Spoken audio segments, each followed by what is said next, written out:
اینو یک کم شهید میشه اخی توکل به خدا کن. الله اکبر. زب شهید هم یک خنجره. الله اکبر. اسکول شهید شو. لبا الله اکبر. والصلاة والسلام على رسول الله. اما بعد، برادر سوال نمودند که کسی که به خاطر دفاع وطنش می جنگد، به خاطر دفاع قومش، قوم کفری هست، کسی نباشد، می جنگد به خاطر ملتش که از کفر و مجوس و غیره عبارتند، می جنگد، آیا در حالت مرگش این را شهید گفته می شود؟ زیرا که امروز ملاها همچنین انسانها را شهید می نامند. البته این سوال یک برادر است. سبحان الله، در حقیقت در یکی از حدیث های رسول اکرم صلی الله علیه وسلم آمده است که وقتی که قیامت نزدیک می شود، میزان ها عوض می شود. یعنی بسیار مسائل عوض می شود. حق را باطل می گویند، باطل را حق. شهید حقیقی را گمراه و تروریست می گویند و یک بدبختی که کافر مرده است شهید می نامند. الله المستعان.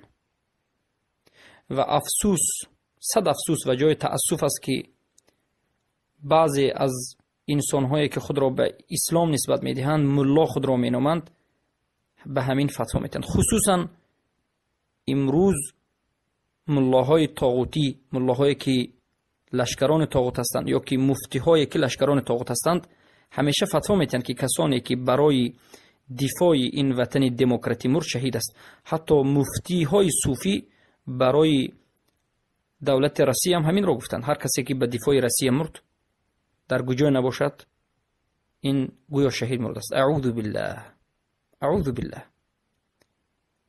مختصر جواب این است که هر کسی که به خاطر دفاع وطنش وفات کرد و تمام جنگش به خاطر دفاع وطن بود، خدمتش به خاطر دفاع وطن بود، وطن دموکراتی، ملحدی و غیره، نه به خاطر الله و رسولش، دفاع الله و رسولش، به خاطر قومگرایی، ملتگرایی و عصبی بود، این همه عملش کفر است.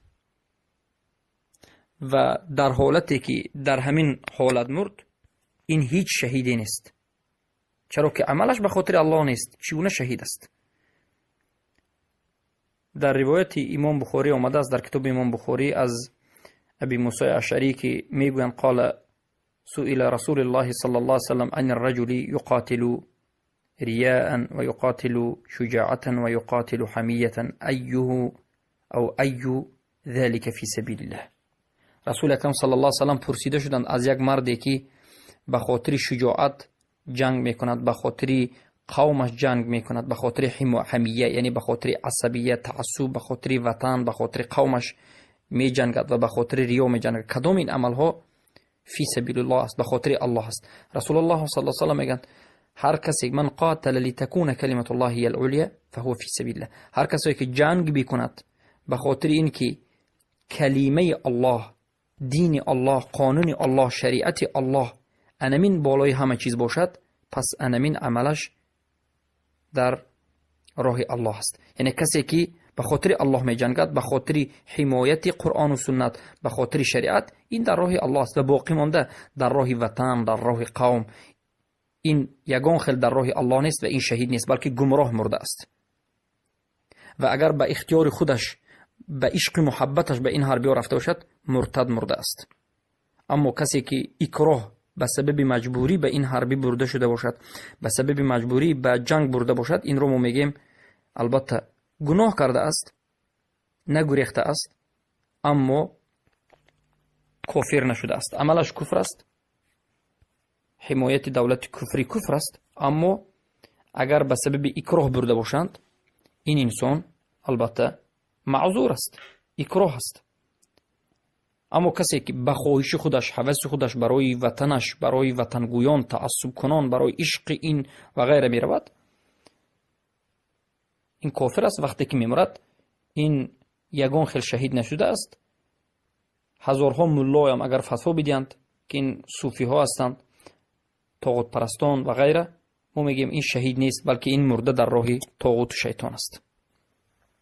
و این چنین روایت ها در کتاب امام مسلم هم رحمه الله به عنایت حدیث های صحیح زیاد آمده است که هر کسی که به خاطر تعصب، به خاطر قوم، به خاطر ملت پرستی و وطن پرستی عمل میکرد، این به خاطر الله نیست و این در این راه مردن این البته شهید نیست. اعوذ بالله. پس حمیه معنایش این عصبیت است، به خاطر قبیله، به خاطر جنس، به خاطر ارض، به خاطر وطن، نه به خاطر اینکه الله یگانه خودش عبادت کرده شد. جنگی که الله خودش یگانه عبادت کرده شد به همین خاطر شد این فی سبیل الله است، کسی که در این راه میمره شهید است. اما غیر این همه‌اش یگان شهیدی نیست. پس سنت رسول الله ظاهر است، دین واضح است، توحید الحمدلله آشکار است، شرک معلوم است. هر کسی که گمراه می شود، دین رو نمی فهمد، از راه بی راه می شود، از کتاب و سنت دور می ماند، سبحان الله به حالش گریه بکند، چرا که کسی که خواست می تواند که به حق برسد. و حتی از رسول اکرم صلی الله علیه و آله روایت شده است که من قتل تحت رایه عمیه یغضب لعصبیه و یدعو لاسمه فهو فی النار. هر کسی که در زیر بیرقی پرچمی یک نامعلومه و در زیر پرچمی قومی و عصبی و ملت و وطن پرستی وفات بکند، به خاطر عصبیت غضب بکند و به خاطر ملتگرایی و وطنگرایی و عصبیت دعوت بکند، پس این از آتش دوزخ است. سبحان الله.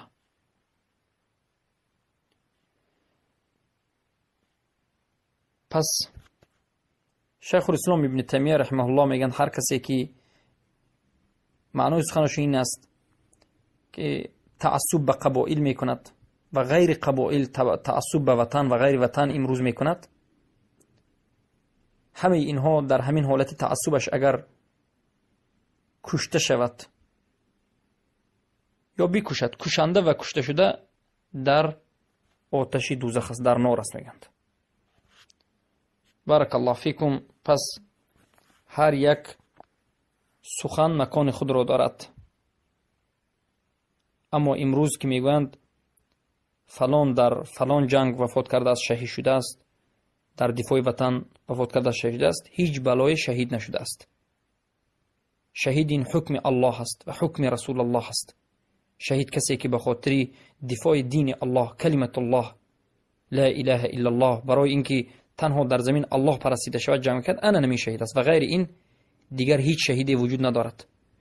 در راه طاغوت مردن، در راه وطن مردن، در عصبی مردن، این کفر است و کافر است و عاقبتش نار جهنم است. بارک الله فیک.